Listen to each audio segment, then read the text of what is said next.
সেটা হচ্ছে যে খুব সম্ভবত 19 এবং 20 তারিখে শেখ হাসিনা তার মানে নেতাকর্মীদের সাথে তৃণমূল নেতাকর্মীদের সাথে একটা মিটিং করতে পারে। এবং এটা নিয়ে বিবিসি নিউজে একটা সংবাদ প্রচারিত হয়েছে বিবিসি বাংলায়।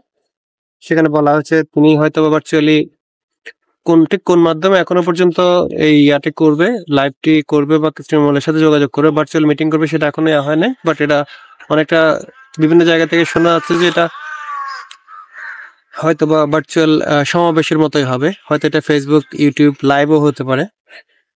তৃণমূলের কর্মীদেরকে শেখ হাসিনা 19 এবং 20 তারিখ একদিনে যে কোনো একদিন সরাসরি সম্বোধন করবে। এই মুহূর্তে তৃণমূলকে সংগঠিত করার জন্য বা মনোবল ধরে রাখার জন্য এই জিনিসটা খুবই জরুরি। কারণ আসলে আওয়ামী লীগের শেখ হাসিনা ছাড়া আওয়ামী লীগের কোনো কাউকে আওয়ামী লীগের তৃণমূল এখনো পর্যন্ত লিডারশিপ বা লিডার মানতে পারছে না। আর এই রাজনৈতিক দলটির ভবিষ্যৎ আসলে পুরোপুরি এখন শেখ হাসিনার হাতেই নির্ভর করছে। এটা কি টিকে থাকবে না থাকবে না, তো আগামী দিনগুলোতে হয়তো বোঝা যাবে। তবে শেখ হাসিনা যখনই সামনে আসবে হয়তো পরিস্থিতি অনেক কিছু চেঞ্জ হয়ে যাবে। আগামী এর মধ্যে তৃণমূল হয়তো আরো অনেক সংগঠিত হতে পারবে, একতাবদ্ধ হতে পারবে।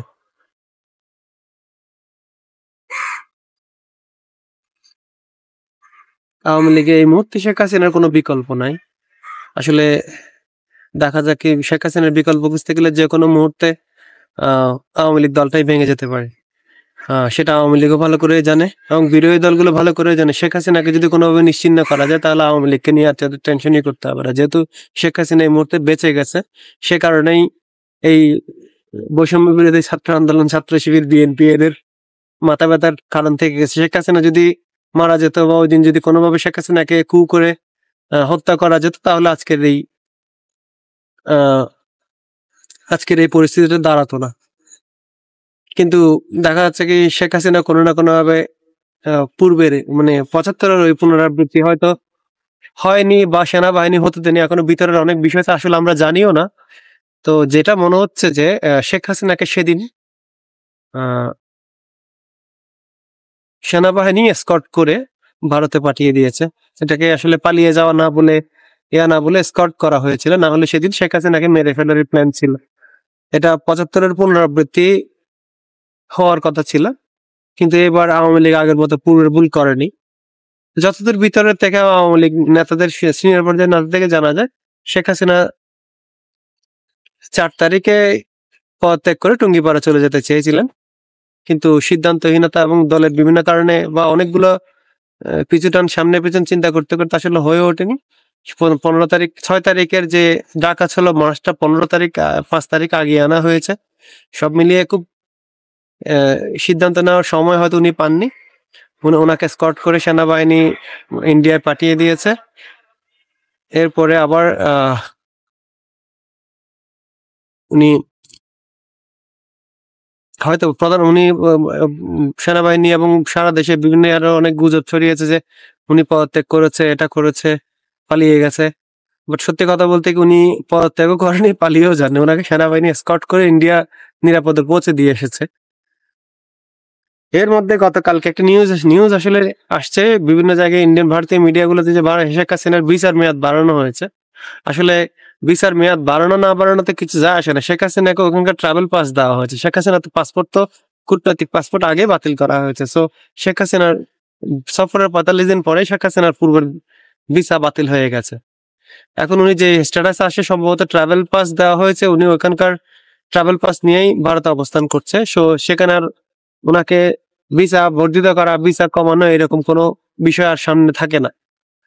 তো দেখা যাক সামনে 20 তারিখে উনি যদি প্রকাশ্যে আসে বা নেতা কর্মীদেরকে ভার্চুয়ালি কোনো দিক নির্দেশনা সরাসরি দেয়, আওয়ামী লীগের হয়তো নতুন দিক নির্দেশনা পাবে। এবং এটা মনে করা হচ্ছে জানুয়ারি 20 তারিখ বা 20 তারিখের আগে পরে আওয়ামী লীগ আস্তে আস্তে প্রকাশ্যে আসতে শুরু করবে।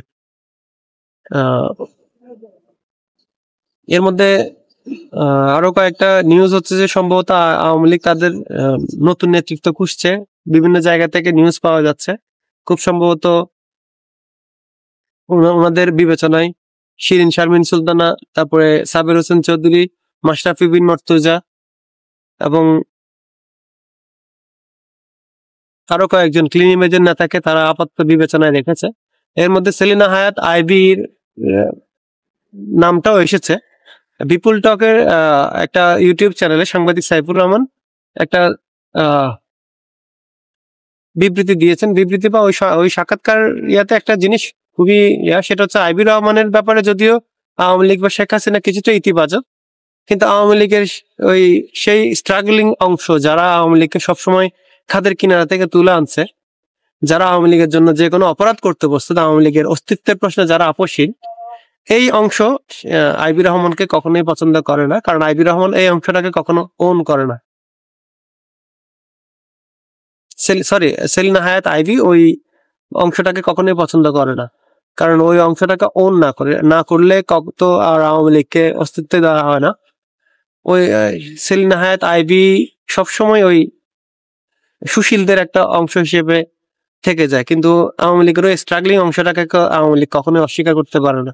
আজকের আওয়ামী লীগ বা গত 15 বছর ক্ষমতায় টিকে থাকা এবং এর পূর্বে বিরোধী দল সরকারি দলের অনেকগুলো সময়ে এই আওয়ামী লীগের এই অংশটাই শেখ হাসিনাকে প্রোটেকশন দিয়েছে। শেখ হাসিনার নিরাপত্তা এবং অন্যান্য সবকিছুতে আওয়ামী লীগের স্ট্রাগলিং অংশটা, যারা আওয়ামী লীগের জন্য যে কোনো অবস্থাতে যে কোনো পর্যায়ে পর্যন্ত যেতে রাজি, তাদের জন্য এই অংশটা সেলিনা হায়াৎ আইবি ওই অংশটাকে ওন করে না।